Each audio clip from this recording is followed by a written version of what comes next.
Bonjour à tous et bienvenue au lancement du livre Passion de musée de Québec à Lyon de Michel Côté. Je suis très heureux de vous avoir avec nous ce soir pour célébrer la parution de ce livre. Je reconnais plusieurs visages. Je pense que Michel et Hélène reconnaissent également plusieurs visages. Beaucoup de gens qui aiment le musée de la civilisation qui sont avec nous ce soir. Et donc, pour débuter, je vais d'abord faire un petit mot d'introduction. Je vais ensuite céder la parole à Madame de Blois, qui, au nom du Musée de la Civilisation, va venir nous souhaiter la bienvenue.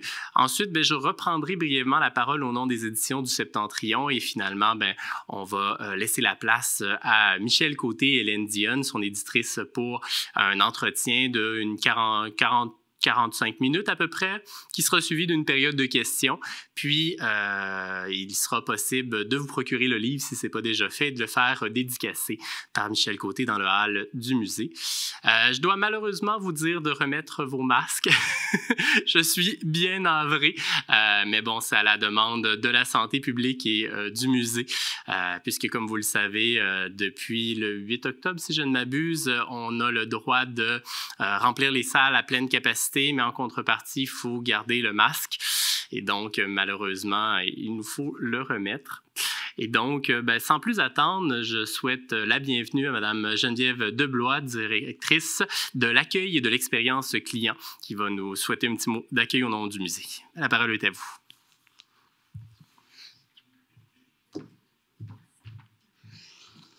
C'est l'expérience du visiteur, mais c'est pas grave. On a un petit lien plus chaleureux. Bonsoir tout le monde, bienvenue dans votre musée. Je me présente, Geneviève de Blois, directrice de l'accueil et de l'expérience du visiteur ici au musée. Et d'entrée de jeu, je vous transmets les salutations de M. Stéphane Laroche, le président directeur général du Musée de la Civilisation, qui malheureusement a eu un empêchement, vraiment de dernière minute, qui fait en sorte qu'il ne pouvait pas se joindre à nous ce soir. Mais pour débuter, je dois adresser mes chaleureuses, et le terme est faible, salutations à Michel Côté, à Lucie aussi, Lucie Brunel. Bonjour, toujours contente de vous revoir. J'aimerais ça aussi saluer les quelques collègues qui sont ici et nombreux anciens collègues. Ça me fait vraiment plaisir aussi de vous voir ici ce soir pour ce bel événement. Bonjour aussi, chers amis, et bienvenue. J'ai eu la chance de rencontrer Michel Côté ici même dans cet auditorium il y a maintenant 11 ans. C'était en 2010. Il prenait la barre de notre musée pour une période de 5 ans. Il a rapidement été pour moi un guide, une inspiration. Il est aussi devenu un ami. Son dévouement à la culture, son avidité de construire des projets porteurs avec tous les défis que cela comporte, sa soif de collaboration avec les différents acteurs du milieu d'ici et d'ailleurs, et sa vision énergisante ont été pour moi très marquants. Je comprends que ce sera maintenant pour un plus grand nombre, grâce à son livre « Passion de musée de Québec à Lyon ». Sans plus tarder, je laisse la parole à l'objet de cette belle soirée et je vous souhaite une excellente rencontre. Et je me permets d'ailleurs de dire à bientôt, car connaissant Michel, je suis certaine qu'il cogite déjà un projet d'édition dans un futur proche. Hein, Michel? Probablement, hein?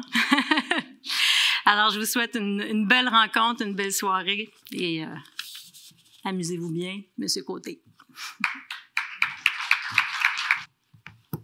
Rebonjour. Servir de maître de cérémonie et agir à titre d'éditeur, ça amène effectivement ces va-et-vient. Et donc, comme je vous le disais, Alex Tremblay-Lamarche, éditeur et responsable des communications chez Septentrion. Historien également et amateur de musée. Le musée de la civilisation est dans ma vie depuis que je suis tout petit, étant originaire de Québec. Et c'est en partie en fréquentant le musée de la civilisation que je me suis tranquillement construit une culture, un intérêt pour le monde qui m'entoure, retour. Je me souviens d'avoir vu l'exposition sur les Tsars, d'avoir vu l'exposition sur l'Indonésie, d'en avoir vu de nombreux autres. Et bon, en cours de route, je me suis rendu compte que Michel Côté était derrière un bon nombre d'expositions et derrière beaucoup de ce qui a été fait au Musée de la Civilisation et qu'il était également derrière beaucoup de ce qui a été fait dans le domaine de la muséologie en Occident depuis quand même quelques décennies. Et donc, lorsqu'il est venu nous voir pour éditer son livre chez Septentrion, vous vous doutez bien que ça n'a pas pris beaucoup de temps avant qu'on lui dise un oui très, très chaleureux et qu'on était très enthousiaste de l'accueillir chez nous. On est donc très heureux ce soir d'être, c'est ça je dis on parce que je parle également au nom de Gilles Herman, directeur des éditions du Septentrion, qui ne peut être là pour le début, mais qui va venir nous rejoindre par la suite et de tout le reste de l'équipe également. Donc on est très très heureux ce soir de lancer ce livre, de le faire ici dans l'auditorium Roland Harpin, dans le Musée de la Civilisation. On l'est d'autant plus que les éditions du Septentrion, certains d'entre vous le savent, d'autres l'apprendront à l'instant, sont rendus les voisins du Musée de la Civilisation. On a déménagé au 86 Côte de la Montagne dans des bureaux qui donnent à la fois sur la Côte de la Montagne et sur Place Royale le 27 juillet dernier. Et donc, on est juste à côté du Musée de la Civilisation et on espère que ce livre sera le nombreux de plusieurs autres qui pourront se faire en collaboration avec le musée, mais aussi surtout avec Michel Côté. Je suis très heureux d'apprendre de la bouche de Mme de Blois que Michel Côté a l'intention de nous soumettre de nouveaux manuscrits. Donc, il y a un petit peu de pression maintenant.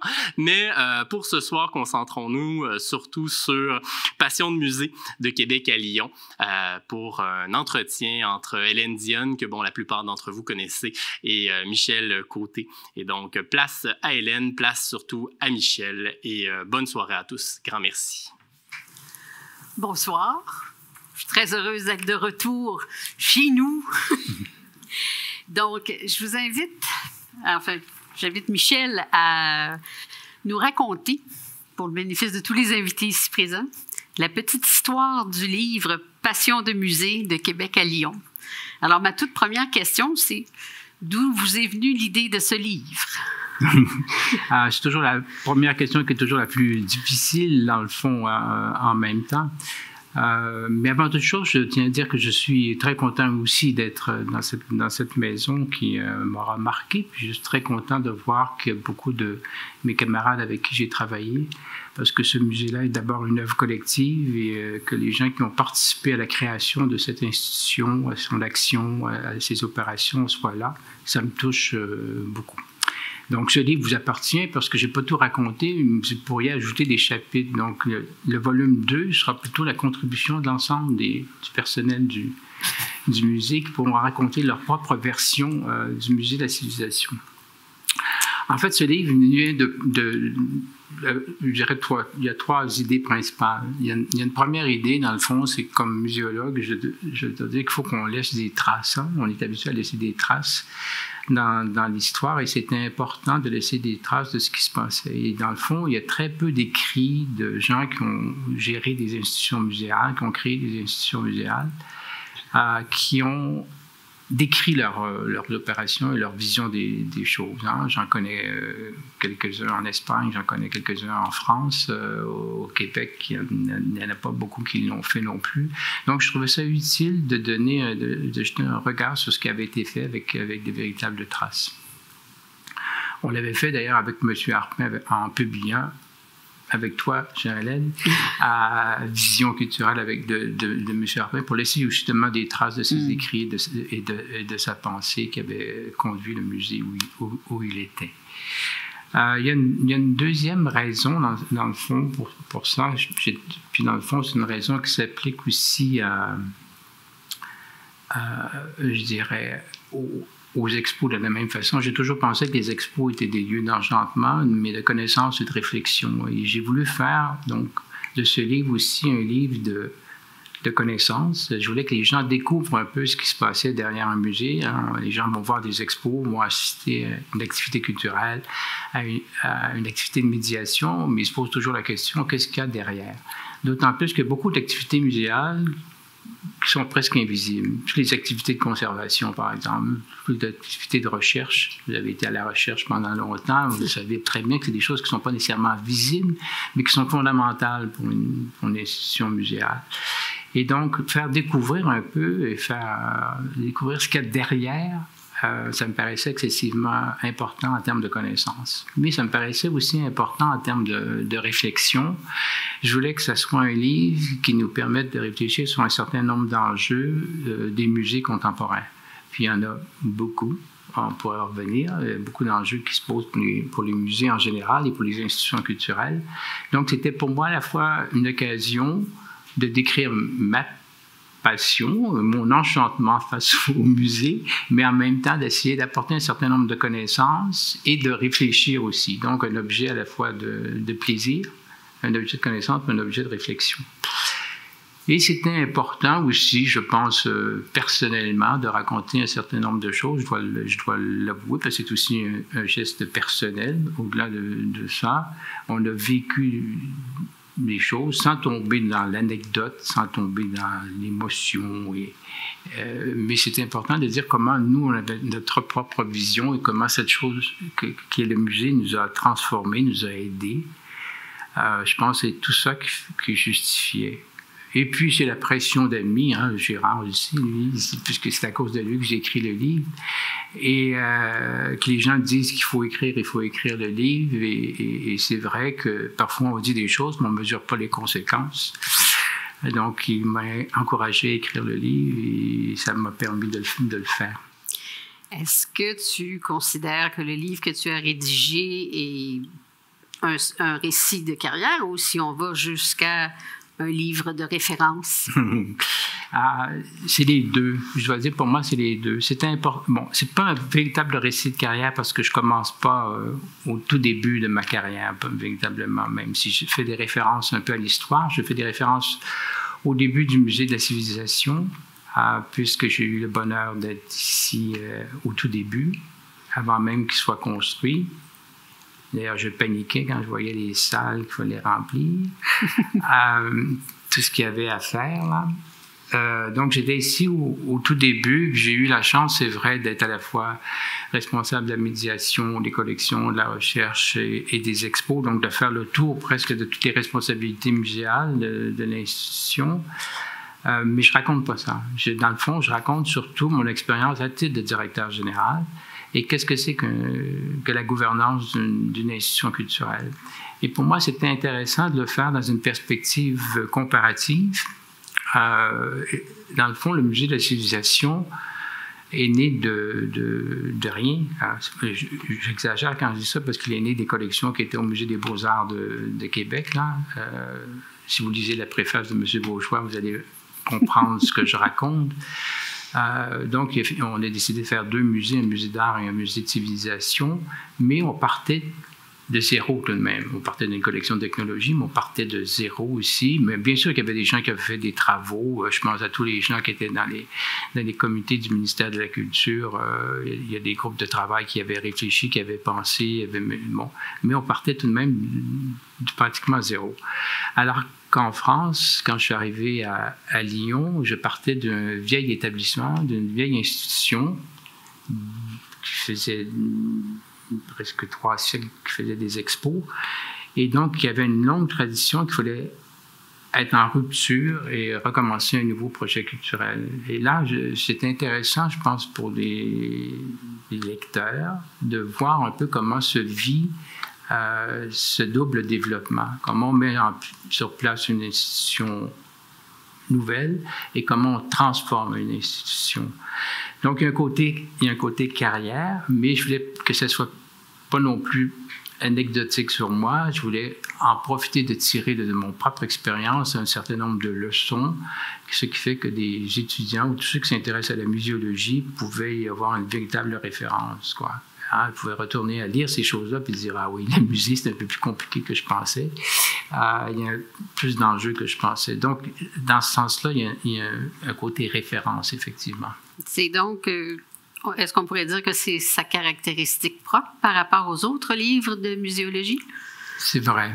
Oui, d'après ceux que je connais, les directeurs de musée qui ont fait des... Je pense à Wagensberg qui a écrit, par exemple, le musée Total. Il l'a fait dans une discussion avec son architecte, lui. Mais ça donnait tout de même sa vision de la muséologie en Espagne, le musée de sciences. Mais c'était très ancré uniquement sur la vision et non pas sur la gouvernance. Des gens comme Jean-Yves Veillard ont davantage fait presque un journal de bord, qui ont raconté le musée de Rennes. Martine Ségalen a très bien décrit la vie du musée des arts et traditions populaires à Paris, mais comme une historienne et non pas comme un membre réel. Donc, c'est assez rare qu'il y a cette double lecture, une lecture à la fois personnelle, d'une expérience personnelle, puis en même temps tirer une référence plus grande. Qu'est-ce qui serait le grand message de ton livre? Oui, il y en a plusieurs, je dois dire. Mais comme dans ceux qui ont fait des expos, n'importe quel projet culturel le savent, il faut d'abord avoir tout de même une ligne directrice. Hein? Il faut tout de même avoir une histoire à raconter, puis après, il y a plusieurs petites histoires dans l'histoire, dans le récit. Mais moi, je pense que le plus important que je retiens, c'est de dire qu'un musée, c'est d'abord et avant tout une vision culturelle. C'est d'abord une lecture du monde et de la réalité. Et c'est de porter cette lecture qui est important et que tout l'enjeu est de s'assurer que toutes les actions qu'on fait en conservation, en recherche, en médiation, en expo, et même en administration, parce qu'il peut y avoir des contradictions parfois entre l'administration et le projet culturel, mais qu'un musée est d'abord un projet culturel. Hein? Et que chaque projet culturel a besoin d'être défini, une couleur propre, qui est portée par la direction, mais que l'ensemble de l'équipe enrichit, hein? Parce que ça ne se fait jamais seul, c'est un projet collectif. C'est enrichi par des partenaires extérieurs, parce qu'on travaille beaucoup avec des gens de l'extérieur. C'est enrichi par une équipe interne, mais on a tout de même dans un sens. Et qu'un musée, c'est le sens qu'il faut trouver et qu'il faut garder, conserver. Et de faire la lecture de toutes nos actions, que ce soit nos actions de collection ou d'expo, ou même ce qu'on vend à la boutique, soit en cohérence avec le projet culturel. Par exemple, un musée qui veut défendre l'idée de la diversité, de combattre les stéréotypes face à la diversité culturelle, s'il vend des objets stéréotypés à sa boutique, il y a comme un problème là. Hein? Il n'y a pas de cohérence. Donc, c'est d'avoir sa vision claire et s'assurer qu'elle est portée par l'ensemble des gens de l'équipe. Je pense que c'est ça qui est le plus important pour moi. Donc, c'est un motto qui appartient à l'ensemble de l'équipe. C'est le directeur général qui le met de l'avant, mais normalement, l'équipe, si elle l'a bien compris, en fait son credo. Oui, elle l'enrichit d'ailleurs. Elle l'enrichit parce qu'elle fait son credo, effectivement. C'est de partager, le défi est de partager cette vision avec l'ensemble des membres et d'accepter que votre vision vous ne savez pas tout, et qu'elle est approfondie, enrichie par les gens, et développée collectivement, mais dans un même sens. Le défi à Lyon, c'était un peu ça. Hein? On partait d'une institution qui avait une longue tradition muséale, avec des collections importantes, mais qui était centrée sur les collections, beaucoup plus que sur la médiation. Il a transformé et porté ça avec une nouvelle vision culturelle, transformer un muséum en un musée de sciences et société, c'était un grand pas. C'était un gros changement, une rupture d'orientation fondamentale. Et donc, comment faire pour que, non seulement bien expliquer ce qu'on veut faire, quel est le sens et la portée qu'on veut donner à l'institution, mais comment le partager avec l'équipe et s'assurer que non seulement ceux qui viennent nous aider, mais ceux qui sont déjà là, acceptent et collaborent et enrichissent. Et ça, c'est à mon avis un des grands défis de la gouvernance d'une institution. D'accord. Ça m'amène directement à la question suivante. Quelle est la partie ou la section que tu as trouvé le plus difficile à rédiger? Dans le fond, elles sont toutes difficiles à rédiger. Elles sont toutes difficiles parce qu'on s'aperçoit que expliquer d'une façon simple des choses complexes, c'est toujours compliqué. Hein? Et on s'aperçoit que les choses sont relativement complexes parce qu'il y a plusieurs variables. Et ma préoccupation, c'était de rendre compte de l'ensemble des variables. Et il y a des choses qui sont plus difficiles que d'autres. Je vais dire, par exemple, j'ai le chapitre sur la médiation, où j'ai essayé d'expliquer l'importance de la médiation culturelle et l'importance de la médiation éducative.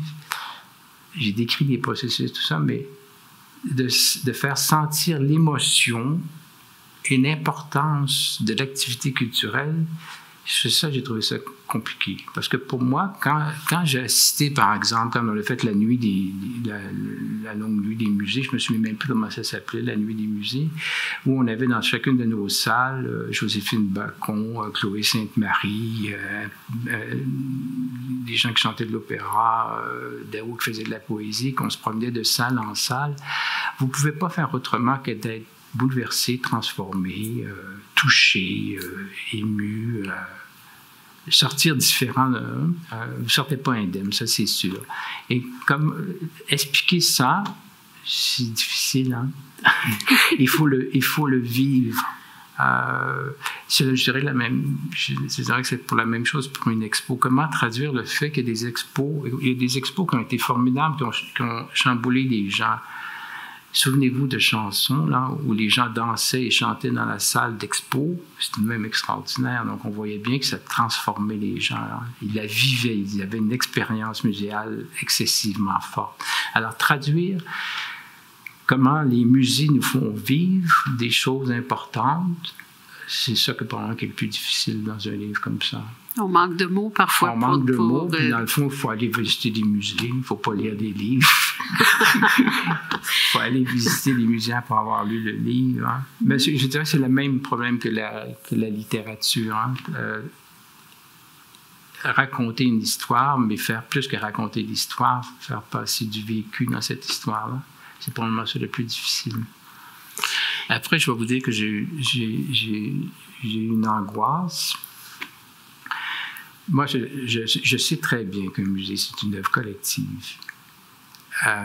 Et je sais très bien que toutes les compétences de dizaines, pour ne pas dire de centaines de personnes ont apporté, non seulement au Musée de Lyon, au Musée de Québec, et de ne pas pouvoir rendre un hommage presque personnel à chacun.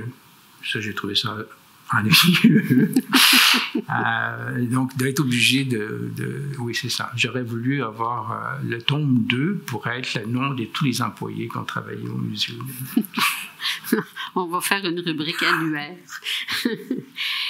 Tu as parlé de la difficulté d'écrire puis d'aborder des sujets tels que l'émotion et tout ça, mais dans le projet culturel que tu as défendu ici au musée, celui que tu as bâti avec M. Harpin et celui que tu as mis en place au musée des Confluences, je pense qu'il y a des sujets extrêmement délicats que tu as osé aborder. Est-ce que tu pourrais nous en nommer un ou deux? Oui. Je vais commencer par Lyon, parce qu'à Lyon, ils avaient d'abord et avant tout une habitude de mettre en valeur une collection d'histoire naturelle. Hein? Bon. Qui était bien fait, d'ailleurs. Ils travaillaient bien, c'était des gens compétents, les conservateurs étaient des gens de qualité. Là, c'est pas... Alors, changer de paradigme, mais changer de vision, disant maintenant, on va faire une lecture où on va se servir des sciences en général, bien sûr de l'histoire naturelle, mais vous savez que dans le musée d'histoire naturelle, il y a aussi beaucoup d'objets qui sont d'ethnographie extra-européenne, parce que les explorateurs amenaient des objets d'histoire naturelle, mais ramenaient aussi des objets d'ethnographie des communautés qui vivaient dans l'histoire naturelle. Donc, il y a une longue tradition d'ethnologie extra-européenne, d'histoire naturelle. Et leur dire, pour expliquer la réalité du monde, on va se servir de ça, mais on va ajouter la dimension de science, on va ajouter la sociologie, on va ajouter l'anthropologie sociale. C'était un grand changement. Donc, on passait d'un musée disciplinaire à un musée multidisciplinaire. C'est un premier choc. En faisant ça, c'est sûr que les thématiques changeaient. Alors, je suis allé évidemment par étapes. J'ai d'abord fait une étape, par exemple, d'une expo qui s'appelait « chef-d'œuvre, trésor et quoi encore, qui était une réflexion sur pourquoi on retrouvait des objets de technologie dans un musée, qu'est-ce que ça vient faire dans un musée, est-ce que c'est juste des chefs-d'œuvre? Et là, je démontrais que c'était pas juste des chefs-d'œuvre, hein, parce que l'exemple dont je m'étais servi, la croix de David que les Juifs devaient porter sur eux, ce n'est pas un chef-d'œuvre, c'est pas un trésor, mais c'est important que dans le musée, on puisse le présenter pour rappeler l'histoire. Mais quand je suis arrivé à des sujets comme dire, on va expliquer deux concepts. Un premier concept, on va faire une exposition sur la frontière. Ah oui, là, premier choc. Qu'est-ce que tu veux faire? On ne peut pas rentrer des frontières dans le musée. C'est quoi la frontière? Donc, on partait d'une thématique pour expliquer que dans la vie, dans la société, il y a des frontières ouvertes, fermées. On avait déjà les problèmes entre le Mexique et les États-Unis, entre bien sûr la Palestine et Israël, mais c'est quoi la frontière de l'Europe? C'est quoi le Cachemire? Il y a des frontières qui sont... C'est quoi la Corée du Nord? Des frontières complètement fermées. Donc, le défi pour une équipe comme ça qui arrive avec un nouveau concept, avec une nouvelle idée, une nouvelle façon d'aborder la réalité, c'est un choc. Hein? Et donc, il faut faire cheminer les gens, leur expliquer que, bien sûr, comment on va trouver ça par la photographie, par l'intervention d'artistes, de créateurs, par le son, par des témoignages des gens qui sont passés du Cameroun, puis qui ont franchi 5 frontières avant d'arriver en France, puis qui ont vécu la traversée de la Méditerranée. Ils savent c'est quoi une frontière, ils vont vous l'expliquer. Et qu'on a des témoignages, et que la parole est aussi un objet, que l'image est aussi un objet. Et donc, on change totalement de vision. Ça, c'est un apprentissage dans une organisation. Après ça, j'avais demandé la même chose, d'étudier la question de... Ouais, ça m'avait frappé à la télévision un soir où un Noir expliquait, en montrant sa peau, disant, vous savez, ça fait que je suis invisible puisque personne ne me voit dans la vie, puis à la télévision, je suis toujours invisible comme Noir. Mais ça, ma couleur fait aussi que je suis trop visible. Tout le monde me voit aussitôt que j'arrive quelque part. Donc, le problème de ni vu ni connu, donc le problème de la visibilité dans la société, j'ai voulu aussi l'aborder. Donc, j'ai fini par faire une exposition qui s'appelait Ni vu ni connu. Donc, toute cette difficulté de changer de paradigme, de passer d'un musée d'histoire naturelle à un musée qui traitait des thématiques universelles et des préoccupations sociales, c'est pas simple. C'est pas simple. Au Musée de la civilisation, je peux vous dire qu'il y a des choses que je n'ai pas réussi d'ailleurs. Hein? Je peux même dire des sujets d'expo que je n'ai pas réussi à convaincre les gens de les mettre à la programmation. Mais je vais revenir sur cette question-là. Mais c'est très drôle comment certaines thématiques provoquent des déchirements et des débats. Même quand on s'y attend pas. Quand on avait mis à la programmation famille, je me souviens encore des comités de direction et des débats au comité de direction sur cette thématique-là. Parce que tout le monde a une expérience de la famille, hein? De plusieurs familles, de toute façon. Hein? Et donc, c'est un sujet, je n'avais jamais pensé que c'était un sujet aussi sensible. Mais ça, c'était difficile à mettre en place, à définir. Après, il y a des difficultés de réalisation, puis après, il y a des difficultés de réception. Vous pouvez parfois aussi réussir une expo, puis avoir aussi des plaintes, des menaces. J'ai reçu aussi quelques mails violents suite à des expos. Dieu mode d'emploi, par exemple, Dieu mode d'emploi qui était présenté ici disait à la fin, moi j'étais à la fin de l'expo, on expliquait que les religions en général ont été très dures envers les femmes, ont été violentes, ont occasionné des guerres, etc. Donc il y avait des effets très pervers aux religions. Là, hein? Je pense que toutes les religions monothéistes ont méprisé les femmes, puis ont toutes provoqué des guerres. Alors, j'ai eu beaucoup de menaces suite à ces phrases qui étaient dans l'expo. Mais j'en ai eu à Lyon aussi. On m'a déjà dit de retourner chasser le caribou. Mais bon, ça, c'est une petite histoire. Mais j'ai déjà eu une menace de mort. C'est ça, ma secrétaire était très énervée. Mais la difficulté, donc, j'ai toutes sortes de difficultés. Okay. Là, je vous le dis, thématique. Est-ce que tu dirais que le fait de travailler avec une approche thématique, ça oblige les gens à voir leur sujet et leur collection différemment, mais est-ce que ça n'amène pas un renouveau dans la vision de la collection et du collectionnement? Oui, c'est sûr.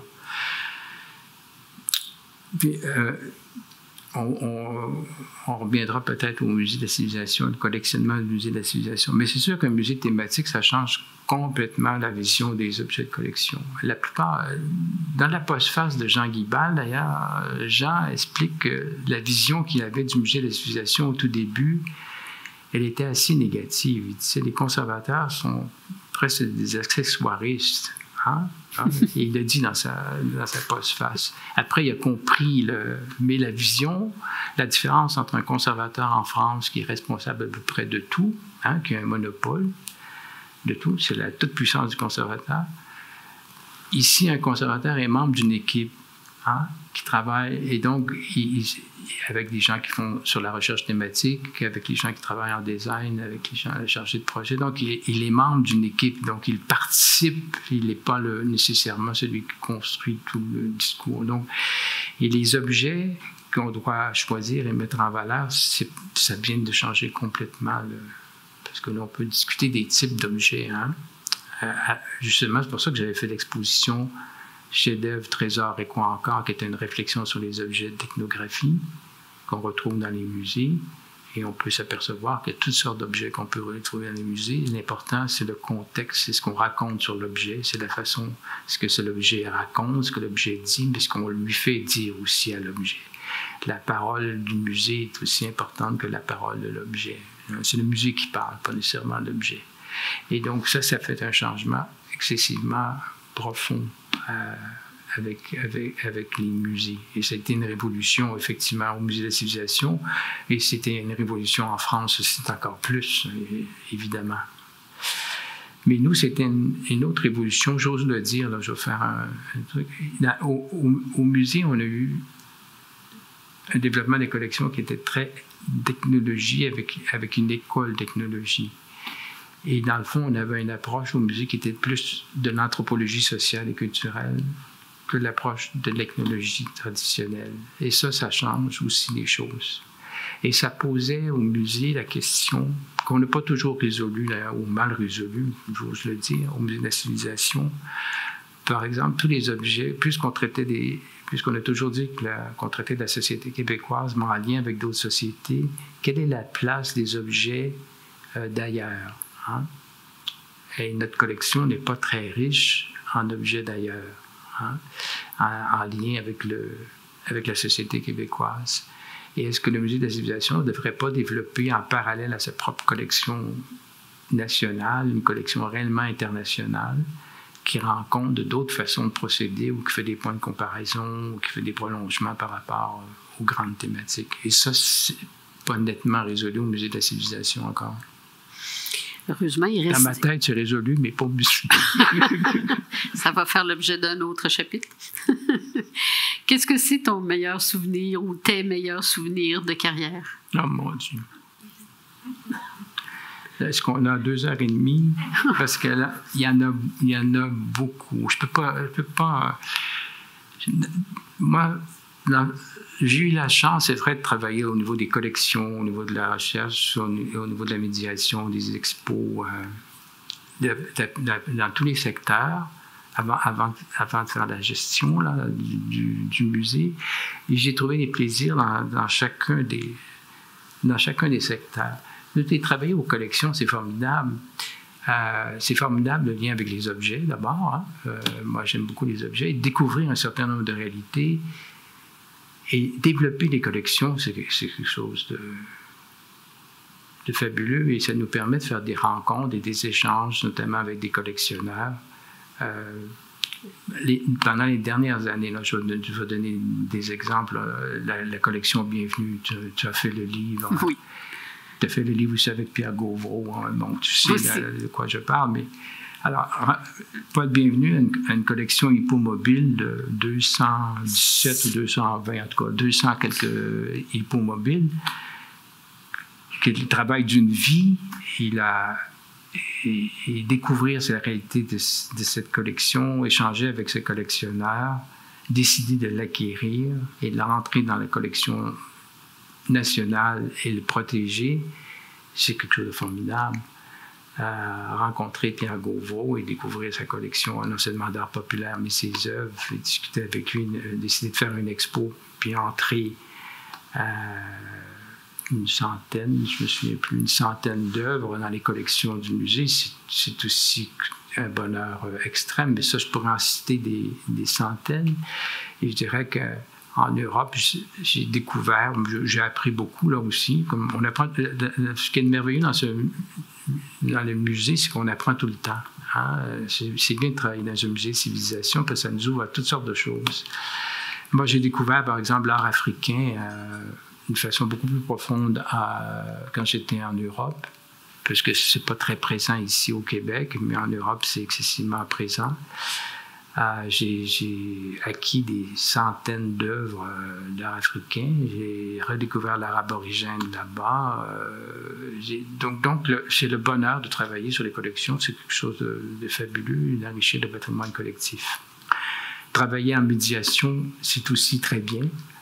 J'ai adoré la médiation, l'échange avec les publics, se rendre compte qu'il y a des profils socio-économiques différents, mais il y a des modes d'apprentissage différents aussi, que les gens n'apprennent pas tous de la même façon et qu'on a besoin d'adapter notre façon de communiquer avec les gens pour répondre à leur propre façon et découvrir effectivement que le public est souvent compétent, que nos équipes sont compétentes, mais qu'il y a des compétences aussi dans le public. Et cette confrontation entre les deux compétences permet d'enrichir notre propre discours, enrichir la rencontre. C'était formidable, ça aussi. Donc, et la médiation éducative et la médiation culturelle. Ça nous a permis, par exemple, de demander à des auteurs d'écrire pour le musée, à des danseurs, à des chorégraphes de le faire, à des gens de théâtre de travailler avec nous. On l'a fait en cinéma. On a exploré, je crois, tous les moyens culturels pour pouvoir exploiter nos thématiques, là, aller plus loin sur nos thématiques. Et ça, c'est un privilège aussi. Faire des expos, mais ça aussi, c'est un bonheur.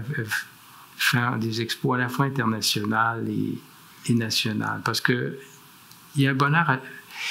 Les expos sont toutes différentes. Chaque expo doit être adaptée à la thématique et au public visé. Donc, il y a une grammaire muséographique qui est très, très large.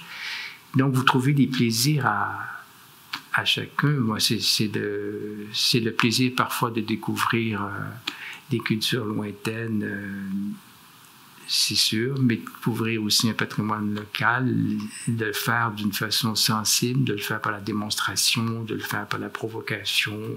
Je pense qu'on a exploité à peu près toutes les façons de le faire. Hein? Le musée de la civilisation a exploité à peu près tous les thèmes possibles qui existent là. Et le musée des conférences a exploré aussi des thèmes complètement nouveaux. En faire un truc sur le harem, c'était aussi un peu particulier, hein, pour les gens de Lyon. Je donnais un autre exemple que j'ai aimé beaucoup. Là. Il ne fallait pas me poser cette question-là. Je me dis, je vais vous rappeler 40 minutes. À Lyon, j'avais décidé d'inviter à Bamako, il y a un concours international de photographie. Et on a invité à Lyon les 5 gagnants de prix de Bamako, au Festival de photographie, de venir à Lyon et de photographier Lyon, et de photographier les Lyonnais, et de photographier la ville, pour qu'on ait le regard de quelqu'un de l'extérieur sur notre propre ville.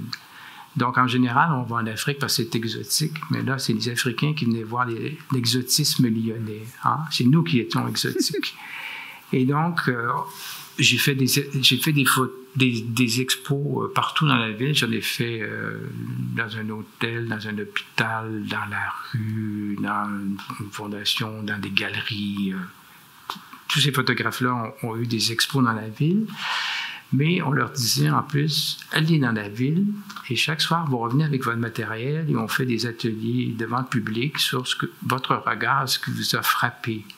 C'est quoi? Ils sont allés dans des salons de coiffure, ils sont allés partout dans la ville, photographier les Lyonnais sur des choses qui les surprenaient. Ils ont photographié nos collections. Ils trouvaient ça absolument bizarre, nos collections. Et donc, ils nous racontaient par leurs photos et par le discours ce qu'ils avaient découvert de Lyon. Et nous, ça nous apprenait beaucoup sur nous-mêmes. Alors, écoutez, faire un truc comme ça, c'est formidable. Ouais. C'est une chance, c'est un privilège extraordinaire. Non, vous devriez tous travailler dans les musées. C'est formidable. C'est formidable. Excusez. Comme Geneviève a pris la dernière question pour en faire la première, on arrive à la suite de cet ouvrage. Est-ce que tu penses pouvoir écrire un tome 2? Est-ce qu'il y a d'autres sujets qui te tiennent à cœur, que tu souhaiterais mettre par écrit et traduire ta pensée et laisser des traces, quelque chose pour la postérité? Oui. Je ne vais pas tout dévoiler comme ça tout de suite, parce que j'en ai plusieurs. Alors, créer une attente. C'est deux niveaux différents. Il y en a un qui est plus... Je rêve de mettre en valeur, dans le fond, les musées qui sont les musées inconnus du Québec.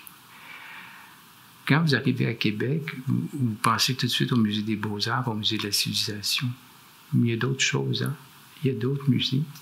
Et il y a beaucoup de musées en région qui font des choses formidables, qui font des choses excessivement intéressantes et qui n'ont pas la visibilité qu'ils méritent. Et, il y en a qui réfléchissent, qui font des tentatives, qui innovent. Vous avez juste à regarder ceux qui gagnent des prix de la Société des musées québécois chaque année. Je suis toujours impressionné par la qualité des présentations de ce qu'il fait. Alors, j'aimerais beaucoup faire une série, la Septentrion, par région, sur les trésors, les chefs-d'œuvre, mais aussi toute la muséographie, la muséologie qu'on retrouve, mais pas avec les grands, juste avec les petits, parce que je trouve que c'est une vraie valeur négligée dans les trucs. Puis après, j'aimerais réfléchir sur ce qui manque au Québec. Il y a des choses évidentes qui manquent. Hein? On a un musée d'art contemporain, un musée national des beaux-arts, un musée de civilisation, mais on n'a pas de musée de sciences. Hein? Et quand je fais la lecture de ce qui manque au Québec, je m'aperçois qu'il y a beaucoup de trous dans notre patrimoine. Hein? Le spectacle vivant est un trou évident. Hein? Il y a plusieurs musées qui ont des petites parties au musée de la civilisation, même on fait des efforts de temps en temps pour rattraper un petit morceau.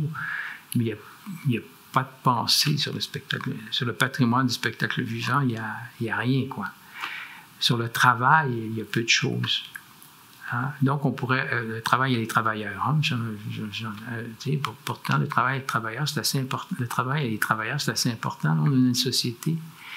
Est-ce qu'on ne devrait pas avoir un musée des travailleurs et du travail? Bref, je veux réfléchir sur ce qui me paraît important et qui est encore absent de notre société. Bien, c'est des belles perspectives, de bonnes idées. Personnellement, j'ai très hâte de pouvoir collaborer à ça, si je peux laisser mon nom inscrit sur la liste. Mais je voudrais profiter de l'occasion pour remercier Michel de son immense générosité. Ça a été un projet pour moi qui était très enrichissant. J'ai pu refaire le tour de mes 25 ans, 28 ans de muséologie. J'ai eu le plaisir de retourner dans tous les souvenirs des projets pour lesquels on avait travaillé depuis l'ouverture du musée et au retour de Michel comme directeur général. Mais j'ai aussi eu le plaisir d'apprendre tout ce qu'il avait fait à partir de son expérience acquise à Québec, à Lyon, parce que bien qu'on suivait de loin en loin les nouveaux projets qui se faisaient aux confluences, etc., Michel revenait assez souvent pour faire une conférence, une présentation. Ça ne nous disait pas la réalité de tout ce qu'il a eu à bâtir. Et vous allez tous découvrir ça dans le livre. Fait que je vous souhaite une très belle lecture. j'espère qu'elle vous apportera autant qu'elle m'a apporté à moi. Et juste remercier d'abord Hélène. Non seulement pour ce soir, mais surtout pour m'avoir accompagné tout au long de la rédaction de ce livre. Mais en plus de l'avoir remercié pour tout ce qu'elle a fait au Musée de la Civilisation comme éditrice aussi, en plus. Merci beaucoup. Merci, Michel. Je voudrais aussi remercier Septentrion, qui ont été assez courageux pour nous publier. Et donc, merci infiniment à toute l'équipe de Septentrion qui s'était montrée très ouverte à vous saluer tous vos collaborateurs. Un grand merci. Donc, un grand merci à tous d'avoir été présents. C'est ça, M. Herman, directeur général des éditions du Septentrion, est arrivé entre-temps. C'est ça également M. Vaugeois des éditions du Septentrion, le fondateur, qui est présent. Et donc, un grand merci à Michel Côté et à Hélène pour cet exposé, cet entretien fort intéressant qui nous a permis de découvrir le livre et le projet sous un autre angle, également de découvrir des projets qu'on va attendre avec intérêt au Septentrion. On n'a pas parlé d'architecture. Et donc, sans plus attendre, si vous le désirez, je vous invite à venir échanger avec Michel Côté de façon plus informelle et à vous procurer l'ouvrage qui est en vente dans le hall du musée. Et Michel Côté sera également disponible dans le hall du musée pour dédicacer vos copies. Et donc, un grand merci à Michel Côté et à Hélène et un grand merci à tous pour votre participation. Merci.